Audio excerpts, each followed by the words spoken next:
هذا يا أبو صهيب، هذا الآن اللي تشوف الجبل هذاك جبل أحد. نعم. الطريق هذا من الحرم الآن إلى جبل أحد. هذا المسجد اللي حنا عنده الآن مسجد الدرع. هذا هذا المسجد مسجد الدرع، صلى فيه النبي صلى الله عليه وسلم اللهم صل على العصر والمغرب والعشاء والفجر. يجهز لغزوة أحد. والصحابة رضي الله عنهم مجتمع معهم يصلي النبي صلى الله عليه وسلم في هذا المسجد، وأعد الجيش وأعد العتاد، وسمي هذا المسجد بمسجد الدرع.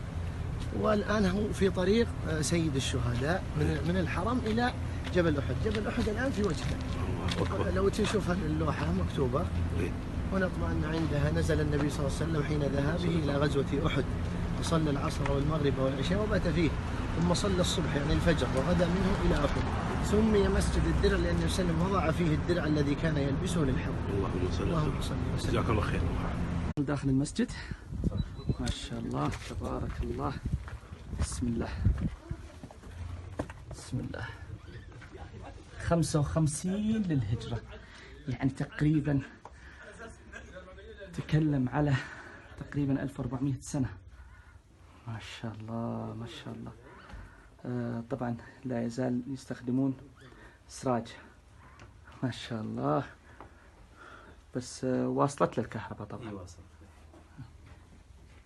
ما شاء الله ما شاء الله تبارك الله. مسجد الصفا في بلجرشي.